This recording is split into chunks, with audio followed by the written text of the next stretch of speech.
Motivation sometimes comes from a strange place. I, 29/M, was with a girl 30/F for a year and a half. She fell head over heels for me. While I wasn't even looking for any kind of a relationship, I approached the whole situation casually, but before anything even began, I told her not to expect anything serious from me, because I was not the relationship type due to bad experiences in the past. Yes, infidelity. But we kept seeing each other and she kept pushing and pushing for a commitment. I really started to like her personality, silly me, and after 3 months of fooling around, I decided to give the relationship a try. She was from a different town, about an hour away, but she would spend every weekend, holiday, vacation with me at my place. When we met, I was a CEO/project leader of a company me and some other fellas tried to build from the ground up, but the owner, boss, unfortunately wasn't able to secure enough funds for us to continue working on it, despite the fact that we were 2-3 months away from putting the product on the market. I am from an area, a country in Europe, where jobs are really hard to come by, but nevertheless I applied for everything I was qualified for. I didn't care, I just needed a job.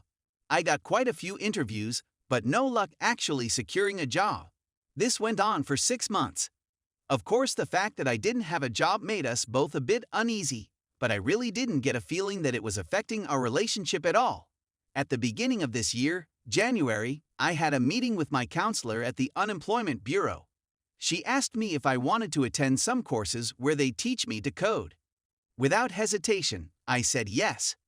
Not only would I be able to get a job, I wouldn't need to worry about employment for the rest of my life.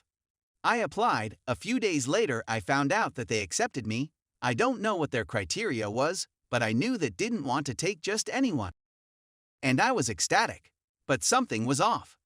A few days prior, I started to notice her being kind of weird, cold, unattentive. I knew something was amiss. She was starting fights over nothing. I couldn't make sense of it at the time. In one of the arguments we had, I said, "Look, everything is going to be fine now. I'll learn to code, and after a few months, we will be set for life." And she responded with something along the lines of, "Who cares, you're going to fail miserably anyways." Phew. That was weird, I said to myself. But I shrugged it off as her being in one of her bad mood swings. Didn't think much about it at the time. As you might have figured out by now, there was someone else in the picture. A week later she dumped me for her coworker, a high school dropout, working a manufacturing job. I was beyond shook. I was sitting in my pain for the next 3 months. But it was high time for me to stop feeling sorry for myself, as I had started with my classes. COVID postponed the whole thing a bit, and I had a lot of work to do, since I've never ever seen code before in my life. Now mind you, these courses were Microsoft courses, and the exams we were studying for were Microsoft exams, for which they only gave us 3 months of time, counting down from the last lecture of each course, so I had my work cut out for me. This kind of exams are usually taken by people who have a degree in computer science, or are at least employed programmers for the last few years. One day, I got home from my classes, opened my laptop, reading the book, doing some exercises until like 1 a.m. I was drained, and the more I was looking into it, the less I understood. But at least I got started. I went to bed, tossing and turning, and thought to myself, what in the hell did I get myself into? I will never pass this stuff. Then, out of nowhere, I heard those words in the back of my head, while she was cheating on me with the other guy. Who cares, you're going to fail miserably anyways.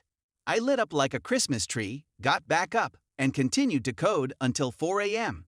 Every time I was exhausted and about to lose it from all the new information, I remembered those words, and it was more than enough to keep me going.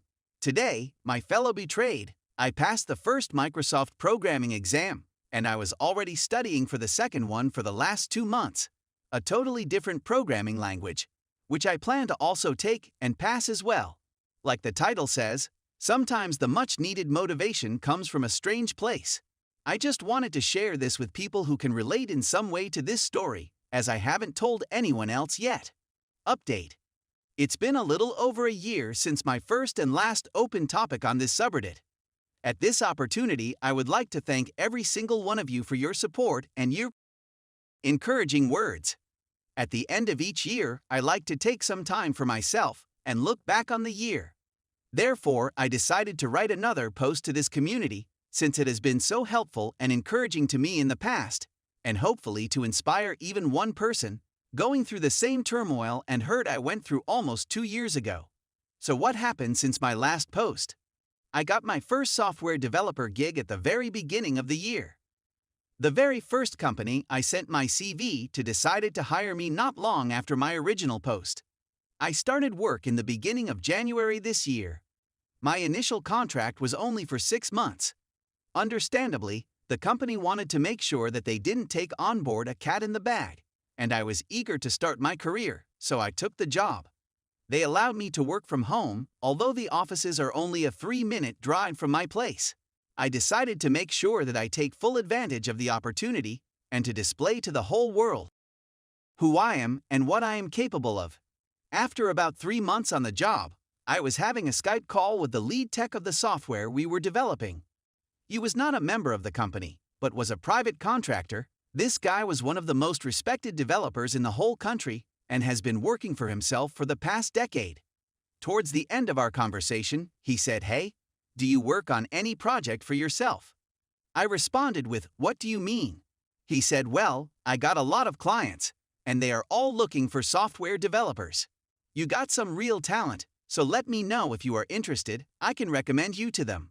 I said, "Well, not right now. I have a non-compete clause in my contract, but that contract will expire in the summer, and I can hopefully renegotiate with my company to take the clause out." He replied, "Do that, and then notify me." Thus, at the end of 6 months, the CEO of the company called me. He said that they are ecstatic with my work ethic and my potential, and they would like to extend my contract. I said, "Sure, I'm interested." I mentioned that I wanted my non-compete clause out of my next contract, and he responded with, "Well, I'll have to check up with the owner first on that." He then proceeded to tell me the salary they were prepared to offer me in our new deal. I immediately knew I am worth more than that. In my mind, I was like, "You are absolutely insane if you think I will sign that." But I responded by saying, "I'll get back to you." I could hear in his voice that he was taken aback a bit by my response, but said, "Okay, notify me when you think about it." I gave him a call a few days later, a day before my contract officially expired. We talked for a bit, and he said that the owner does not like the idea of my opening my own software developing business, as they were scared that would affect my focus and work in their company. I said that I understood, but I knew that I wasn't backing down from that, as independent software developers are making a killing out here. Later that day, I responded to him with an email where I stated what kind of salary I want, and that I want the non-compete clause out of the contract, and those terms were non-negotiable. The next day, the day my contract officially expired, I got a call from the owner. Inside 15 minutes, he agreed to all my terms. All I had to do was sign with them for an indefinite term. And the very end of the conversation, the owner said, "Oh, and one more thing. You are not a software developer anymore. You are head of the IT development." I responded with, "I should have asked for a higher salary." We both laughed, happy that we reached an agreement. I accepted the offer and started contacting the companies the lead tech connected me with. Long story short, I finished this year with not only getting a job, but becoming the head of the department at that company that hired me, and after my job, I am working for clients in the afternoon/evening that are working on projects for the state. Yes, you read all of that correctly. People admire me and respect me, and needless to say, money is the least of my worries nowadays. My monkey branching ex. As far as I know, she is still with the loser she dumped me for, struggling to make ends meet every month. If she had any concept of loyalty, she could have been a retired stay-at-home wife/mom by now, which she stated multiple times that it was her wish. I guess she would rather struggle for the rest of her life than to support her man and wait another year and a half. Oh well, c'est la vie. Merry Christmas to every single one of you. If there is anything I want you to take from my update, is that you should take that pain and hurt and turn it into a fire in your belly that will propel you to new heights and enable you a life you never even dreamed of. I know it is still pushing me to be even better and achieve even more every single day.